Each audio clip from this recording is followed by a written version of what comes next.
حضرت سیدنا صدیق اکبر رضی اللہ تعالی عنہ کی کہانی سنیے. بنی عمر بن عوف کی صلح کروانے کے لیے حضور تشریف لے گئے. بخاری کے اندر روایت موجود ہے.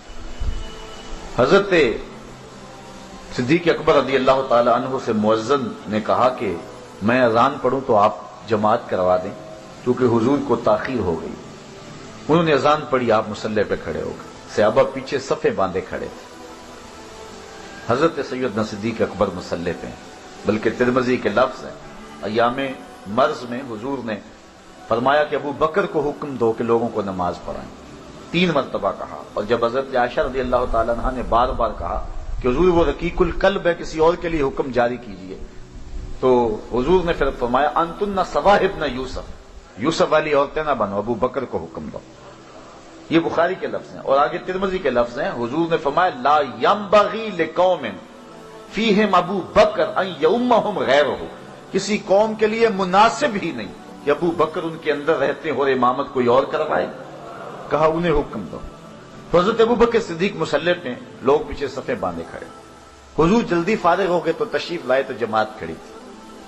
اب جب پیچھے والے لوگوں نے دیکھا کہ حضور آ گئے ہیں تو انہوں نے راستہ چھوڑنا شروع کر دیا. پچھلی صف سے لے کر کے مصلی تک راستہ بن گیا. اب میں اس سوچ کو کدھر لے جاؤں کہ نبی کا خیال نماز میں آئے تو نماز ٹوٹ جاتی. صرف ہمت بسوئے شیخ و امثالیاں از معظمین, گو بجناب رسالت ما بچندی بدتر از استغراق گاؤ خر خود است. کیا کیا بولی گئی اور کیا کچھ کہا گیا. شاید یہ حدیث نظر سے گزری ہوتی تو یہ عقیدہ کبھی معرض وجود میں نہ آتا. پیچھے سے لے کر کے, اور میں پوچھتا ہوں کہ یہ ہماری مسجدیں نہیں تھیں کہ 2-3 صفیں ہوتی تھی. صحابہ کی جماعت کھڑی ہوتی تھی تو صحابہ تو کہتے ہیں مومن کافر میں فرق ہی نماز کو سمجھتے تھے. تو کتنے لوگ تھے, اور پیچھے سے لے کر کے آگے تک جو ہے وہ صحابہ نے نماز کے اندر حضور کو پروٹوکول دیا, نماز کے اندر حضور کے لیے جگہ بنائی.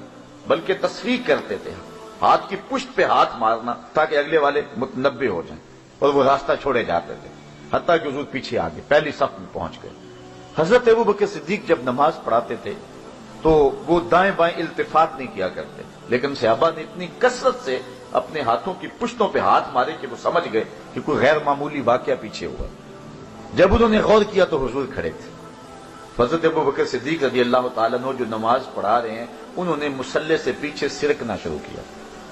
آقا کریم علیہ السلام نے ان کو فرمایا کہ تم اپنی جگہ پہ کھڑے رہو اور نماز پڑھاؤ. لیکن حضرت صدیق اکبر رضی اللہ تعالیٰ عنہ نے ہاتھ کھڑے کر کے اللہ کی حمد کہی اور اس پیچھے مصلی پہ سرک آئے. حضور مصلی پہ چلے گئے, نماز سے فراغت ہوئی, سلام پھرا. حضور نے فرمایا ابو بکر جب میں نے کہا جو تھا کہ تم نماز پڑھاتے رہو تو پھر تم پیچھے کیوں آ گئے, تم آگے کیوں نہ رہے. تو حضرت ابو بکر صدیق رضی اللہ تعالیٰ عنہ کے لفظ سنیے, کہنے لگے ما کانا لابن ابی قحافہ ان یؤم النبی صلی اللہ علیہ وسلم. حضور ابو قحافہ کے بیٹے کی یہ جرأت کب ہوئی کہ رسول اللہ کے آگے کھڑا ہو کے نماز پڑھائے.